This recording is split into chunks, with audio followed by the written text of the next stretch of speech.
تو کام اللہ کا ہے، چیز اللہ کی ہے، وہ جسے وَجَعَلْنَا مِنْهُمْ أَئِمَّةً، اور ہم نے بنایا ہے ان میں سے کچھ کو امام۔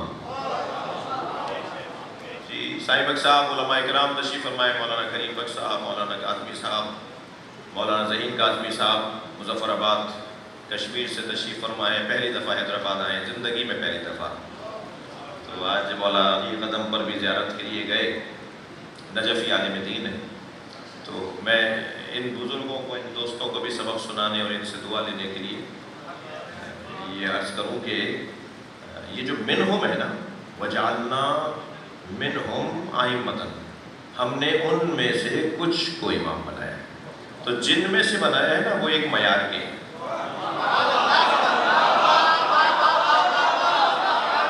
جن میں سے امام بنایا ہے، ان میں سے، اس کا مطلب ایک جیسے ہیں، ان میں سے کچھ کو امام بنایا ہے۔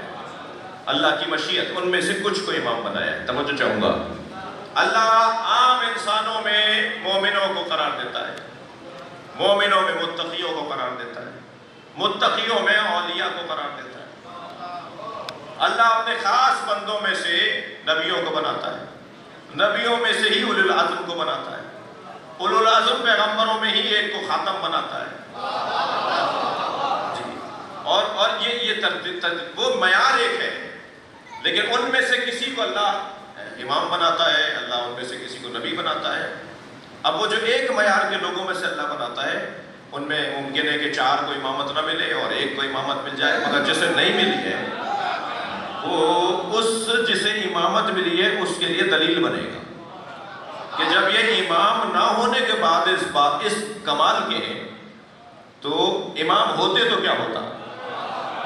میں لمبی بحث کرنے سے گریز کرتا ہوں اور استاد قمر جلالوی کے 2 مصرے سنا دیتا ہوں۔ مقام حضرت عباس کم نہیں تھا قمر، مقام حضرت عباس کم نہیں تھا قمر، پلاتی دودھ جو زہرا امام ہو جاتا۔ صلوات پڑھے محمد و آل محمد۔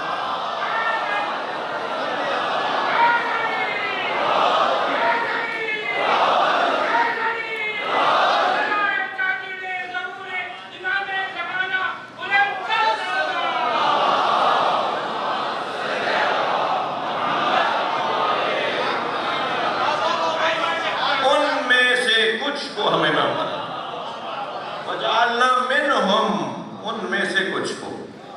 کس معیار کے لوگ ہوں گے جن میں سے اللہ امام بناتا ہے؟ لہذا جن میں سے امام بناتا ہے اللہ، اور انہیں امام نہیں بنایا مگر اس معیار کے لوگوں میں جنہیں امام نہیں بنایا، انہیں ہم محفوظ عن الخطا کہتے ہیں، عصمت صغرا پر فائز کہتے ہیں۔ اور جنہیں امام بنا لیتا ہے اللہ، انہیں ہم عصمت کبریٰ کے حامل کہتے ہیں، اور انہیں ہم معصوم کہتے ہیں، محفوظ نہیں کہتے۔ یعنی حضرت عباس محفوظ ہیں اور مولا حسین معصوم ہیں۔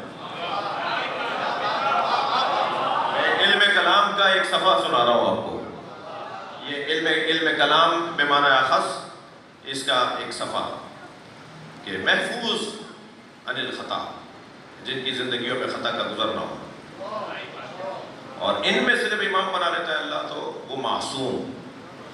دیکھیے محفوظ انسان جب ہوتا ہے کہ جب اس میں عدالت کامل ہو،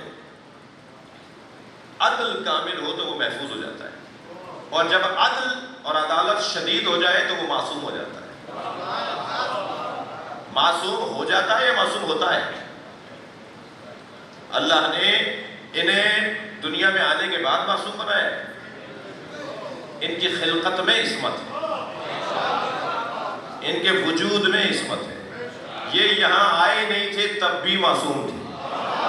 بھائی آدھی حدیث نہیں سنایا کرو، کنت نبیا وآدم بین الماء والطین، میں اس وقت بھی نبی تھا جب آدم آب و گل کی درمیانی کیفیت میں تھے۔ پوری حدیث سناؤ، کانا علی ولی، اور علی اس وقت بھی ولی تھے، آدم بین ماء و طین تھے، یعنی جیسے میں نبی اس وقت تھا ایسے علی اس وقت ولی تھا۔ بعض لوگ بہت ساری مسائل سے غفلت کا شکار ہیں. اتنا ہے کہ یہ اللہ ان میں سے کچھ کو امام بناتا ہے، اور امام جنہیں بناتا ہے ان کے اندر کچھ صفات ہیں. صفات، کام کیا ہے ان کا، اور کس معیار اور کس کسوٹی پر امام بنایا ہے. کام ان کا یہ ہے یہدونا بامرنا، ہمارے امر کی ہدایت. جی، امر الہی کی ہدایت، اللہ کے کاموں کی ہدایت. مدبرات امر ذہن میں رہیں، اولی الامر ذہن میں رہیں، شب قدر میں فرشتہ امر لے کر آتا ہے ذہن میں رہیں. اللہ انہیں ہدایت امر کے لیے امام بناتا ہے. ان کا کام ہے امت کی رہنمائی، اور ان کا کام ہے اللہ کا فیض بندوں تک پہنچانا. یہدونا بامرنا، کیوں اللہ ان کو امر ان کے حوالے کر رہا ہے؟ دو صفتوں کی وجہ سے. لما صبروا، پہلی صفت ان میں یہ صابر ہوتے ہیں. صبر کی حدیں گزر جائیں، ظلم کی حدیں گزر جائیں، مگر یہ صبر کی حد نہیں بتاتے. ظالم ظلم کرتا کرتا تھک جائے، مگر یہ اس کے بعد بھی تیار ہوتے ہیں کہ کچھ اور بھی ہوگا تو ہم اللہ کی خاطر تیار ہیں. لما صبروا، صابر ہوتے ہیں، یہ برداشت رکھنے والے لوگ ہوتے ہیں. لما صبروا. دوسری وَكَانُوا بِآيَاتِنَا يُوقِنُونَ، دوسری صفت، دوسری شرط یہ اللہ کی ہے. اللہ کہہ رہا ہے ہماری آیات پر یقین کامل رکھتے ہیں. یقین کامل. جنگ جمل، ایک شخص کا بازو وار ہوا، بازو کٹ گیا، کونی سے ہاتھ کٹ گیا. کٹا ہوا ہاتھ امام علی کی، مولا علی کی خدمت میں لایا، کہا یا علی میرا ہاتھ کٹ گیا ہے. خون بہ رہا ہے، ہاتھ اٹھایا ہوا دوسرے ہاتھ میں. مولا نے اس کے کٹے ہوئے ہاتھ سے اسے جوڑا اور کچھ پڑھا، اور ابھی مولا نے کچھ ہی دیر کے اندر وہ کلام مکمل کیا. اس کا ہاتھ ایسے جڑ گیا جیسے میں نے کٹا ہی نہیں تھا. ہاتھ پہلے کی طرح ہو گیا. تو مولا کو ادب و احترام کرتے ہوئے جانے لگا. 2 قدم جا کے لوٹا، کہنے لگا آپ نے کیا پڑھا ہے میرے ہاتھ پہ؟ اب یہ وہ بات ہے کہ جو انسان اپنی حدوں سے باہر نکل رہا ہے. بعض لوگ اپنا نقصان کر رہے ہوتے ہیں اور انہیں پتہ نہیں ہوتا وہ اپنے ہی دشمن ہیں. اور یہ ایسی کیفیت میں ایک شخص اپنی حدوں سے باہر نکل رہا ہے، یہ اپنا نقصان کرے گا. تو کہنے لگا آپ نے کیا پڑھا تھا؟ حضرت نے فرمایا سورہ الحمد. تو جیسے حضرت نے فرمایا سورہ الحمد پڑھی تھی، سورہ شفا. کہنے لگا سورہ الحمد پڑھی تھی. جیسے ہی بے یقینی کا اظہار کیا، ہاتھ کٹ کے گر گیا. انسان یقین کی کیفیت میں، توجہ چاہوں گا، یقین کی کیفیت میں اگر ہو تو سمندر پار کر سکتا ہے. جب کسی نے کہا نا مولا علی سے کہ حضرت عیسیٰ پانی پہ چلتے تھے، تو مولا نے فرمایا کہ اگر فلاں رات میں کچھ ریاضت اور کرنی ہوتی تو عیسیٰ ہوا پہ بھی چل سکتے تھے. یہ یقین کی کیفیت ہے. اب مولا علی کا جملہ سنیے ذرا، قربان جائے علی مولا کے فرامین اور اس سے نکلنے والی ہدایتیں. فرماتے ہیں لو کشف الغطاء، اگر حجاب کو ہٹا دیا جائے.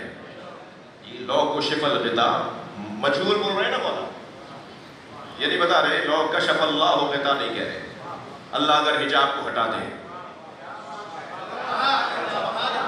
مجہول فرما رہے اگر حجاب کو ہٹا دیا جائے. پہلے تو علی کے بارے میں حجاب کا تصور خود علی کی شایان نشان نہیں، لہذا علی اس کا نام بھی نہیں لے رہے کہ جو حجاب ہٹانے کی بات کر رہا ہو. پھر بھی فرما رہے لو کشف الغطاء، اگر میرے سامنے سے حجاب کو ہٹا دیا جائے، لمزددت یقینا، تو میرے یقین میں اضافہ نہیں ہوگا. میں اس پار بھی دیکھتا ہوں جیسے اس پار دیکھتا ہوں. میں جیسے یہاں دیکھ رہا ہوں، میں دیوار کے اس پار بھی دیکھ رہا ہوں. یہ پردے، یہ دیواریں، یہ حجاب میرے لیے حجاب نہیں ہے. اچھا، ایک اور مرحلہ آ گیا، یقین. اگر حجاب ہٹا دیے جائے تو یقین میں اضافہ نہیں ہوگا. تو یقین تو ہوتا ہی وہ ہے کہ جس میں اضافے کی بات نہ ہو. یقین کی کوئی کیا کیفیت ہے؟ تو ہاں، یقین کی 3 کیفیت ہے. علم الیقین، جی آپ نے میری کوئی علمی دلیل سن کر میری بات مان لی، یہ یقین ہے، مگر یہ علم الیقین. عین الیقین، آپ نے جو سنا تھا جا کر دیکھ بھی لیا. اب یہ یقین کی بہتر کیفیت ہے. مگر ایک اور کیفیت ہے، وہ ہے حق الیقین. صرف دیکھا نہیں ہے، اس کو لمس بھی کیا ہے. اس کے وجود کو درک بھی کیا ہے۔ اب میرے مولا سے کسی نے پوچھا یا علی آپ نے اللہ کو دیکھا ہے جو عبادت کرتے ہیں؟ تو فرمایا میں اس اللہ کی عبادت ہی نہیں کرتا جسے دیکھا نہ ہو، مگر ان آنکھوں میں دم کہاں ہے اللہ کو دیکھنے کا؟ میں نے اپنے پورے وجود سے اللہ کو دیکھا ہے۔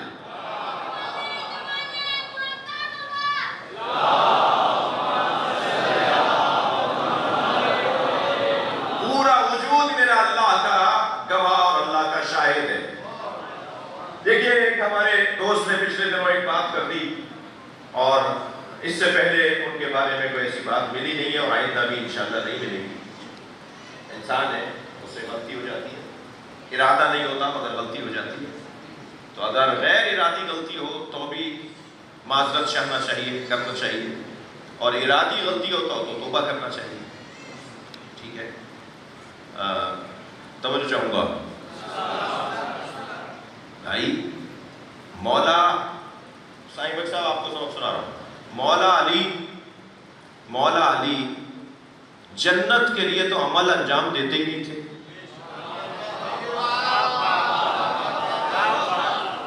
جو میں یہ کہوں کہ تقویٰ کی بنیاد پر جنت،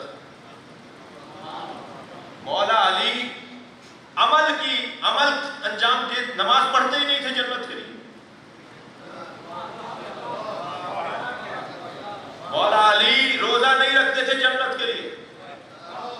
اب ذرا مولا علی کا فرمان سنیں، فرماتے ہیں یا اللہ میں جنت کی تمام میں تیری عبادت نہیں کرتا، یہ کاروباریوں کی عبادت ہے، یہ تاجروں کی عبادت ہے۔ یا اللہ میں دوزخ کے خوف سے تیری عبادت نہیں کرتا، اس لیے کہ یہ غلاموں کی عبادت ہے جو سزا سے بچنا چاہتے ہیں۔ یا اللہ میں دوزخ کے خوف میں تیری عبادت نہیں کرتا، یہ غلاموں کی اور نوکروں کی عبادت ہے۔ بل وجدت اہلا لعبادتک، اور میں تیری عبادت اس لیے کرتا ہوں تو کہ تجھے لائق عبادت مانتا ہوں، نہ مجھے جنت چاہیے۔ صلوات پڑھیں محمد و آل محمد۔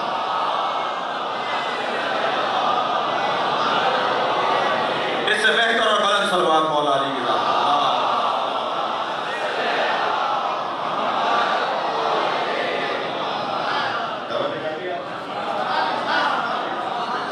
مولا کے لیے، مولا حسین کے لیے، مولا علی کے لیے یہ بات خارج از بحث ہے۔ یہ بحث ہی نہیں ہوگی، بات ہی نہیں ہوگی۔ یہ بات اگر ہوگی تو میرے اور آپ کے لیے ہوگی۔ اور علی والوں کو تو علی نے اتنا اونچا کر دیا، میں کہہ دوں علی والوں کا تو دماغ علی نے عالی کر دیا۔ فرمایا خبردار خبردار اپنے آپ کو نہ بیچنا، مگر کم سے کم قیمت لگانا تو جنت لگانا، تمہاری کم سے کم قیمت جنت ہے۔ تو جنت تو کم سے کم قیمت ہے۔ اسی لیے اللہ نے جنتی کہہ کر بھی ایک پیغام دیا ہے، جنتی میری جنت ہے، وجود الہی کا قرب۔ اور یہ جو وجود الہی کا قرب جسے جنتی کا ہے، سورہ مبارکہ فجر کے آخر میں فادخلی جنتی، یہ جو جنت میری جنت میں داخل ہے، فادخلی جنتی، بس میری جنت میں۔ یہ اللہ کی جنت کیا مطلب ہے؟ یہ جو جنت ہے ایک مطلق جنت ہے، ایک جنتی ہے، میری جنت۔ یہ جو اللہ کی جنت ہے یہ قرب الہی ہے، اور اس جنت کو پانے کے لیے مرنا ضروری نہیں ہے۔ اس جنت کو پانے کے لیے مرنا ضروری نہیں ہے، اور جس جنت میں اللہ ہمیں دیکھنا چاہتا ہے اس جنت کے لیے مرنا ضروری نہیں ہے۔ ان الحسن والحسین سیدہ شباب اہل الجنہ، حسن و حسین جوانان جنت کے سردار ہیں۔ یہ ترجمہ غلط ہے، حسن و حسین جوانان جنت کے سردار ہیں، اس کا مطلب ہے مر جاؤ جنت میں پہنچ جاؤ اپنی محنتوں کے ذریعے، وہاں دو سردار ملیں گے جیسے حسن و حسین کہتے ہیں۔ یہ نبی کہہ ہی نہیں رہے، حسنین مردوں کے سردار نہیں ہیں، بلکہ نبی کی حدیث بہت سامنے کی ہے، سادی زبان میں سرکار نے، آسان زبان میں سرکار نے فرمایا ہے ان الحسن والحسین سیدہ شباب اہل الجنہ، حسن حسین جوانان اہل جنت کے سردار ہیں، اور اہل جنت ہونے کے لیے مرنا ضروری نہیں ہے۔ اسی دنیا میں اہل جنت بن جاؤ، حسنین تمہارے سردار ہیں۔ صلوات پڑھے محمد